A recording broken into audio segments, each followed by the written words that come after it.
Hi friends, welcome to my channel. AP వాతావరణ శాఖ నుంచి వెదర్ రిపోర్ట్ వచ్చింది. శుక్రవారం రోజున ఏపీలో ఏ జిల్లాల్లో వర్షాలు కురుస్తాయి అనేది అయితే తెలుసుకుందాం. దానికి సంబంధించిన పూర్తి వివరాలు అనేది ఈ వీడియోలో అయితే తెలుసుకుందాం. వీడియోని అయితే చివరి వరకు చూడండి. వీడియోలోని ఇన్ఫర్మేషన్ నచ్చితే ఛానల్ని సబ్స్క్రైబ్ చేసుకోండి. వీడియో యూస్ఫుల్ అనిపిస్తే మీ ఫ్రెండ్స్ అండ్ ఫ్యామిలీ మెంబర్స్కి మన వీడియోస్ని షేర్ చేసి నాకు సపోర్ట్ చేయండి.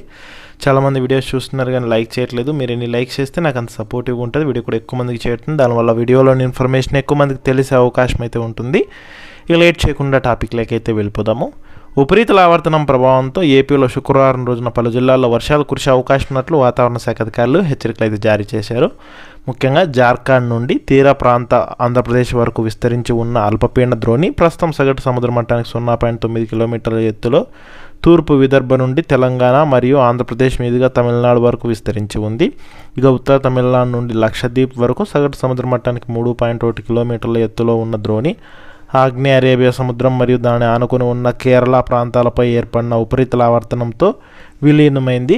ఇక ఈ ద్రోణి ప్రభావంతోనే ముఖ్యంగా ఏపీలో తేలికపాటి నుంచి మోస్తరు వర్షాలు కురిసే అవకాశం ఉన్నట్లు వాతావరణ శాఖ తెలిపింది. బలమైన ఈదురుగాలులు గంటకు 40 నుంచి 50 కిలోమీటర్ల వేగంతో వీచే అవకాశం ఉన్నట్లు వాతావరణ శాఖ అధికారులు హెచ్చరికలు అయితే జారీ చేశారు. ఇక ద్రోణి ప్రభావంతో శుక్రవారం రోజున ఉత్తరాంధ్ర జిల్లాలు కాకినాడ, మార్కాపురం, తిరుపతి, చిత్తూరు, ప్రకాశం, నెల్లూరు, అన్నమయ్య జిల్లాల్లో అక్కడక్కడ తేలికపాటి నుంచి మోస్తరు వర్షాలు కురిసే అవకాశం ఉందని ఏపీ విపత్తుల నిర్వహణ సంస్థ తెలిపింది. వీటితో పాటుగా కోనసీమ, తూర్పుగోదావరి, పశ్చిమ గోదావరి, కృష్ణా, ఏలూరు, గుంటూరు, ఎన్టీఆర్, పల్నాడు, బాపట్ల, కడప, శ్రీ సత్యసాయి, నంద్యాల జిల్లాలో కొన్ని ప్రాంతాల్లో పిడుగులతో కూడిన తేలికపాటి వర్షాలు కురిసే అవకాశం ఉన్నట్లు వాతావరణ శాఖ అధికారులు హెచ్చరికలు అయితే జారీ చేశారు.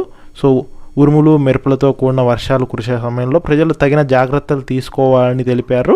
సో ఇది మనకి శుక్రవారానికి సంబంధించిన అఫీషియల్ వెదర్ అప్డేటు. సో వీడియోలోని ఇన్ఫర్మేషన్ నచ్చితే ఛానల్ని సబ్స్క్రైబ్ అయితే చేసుకోండి.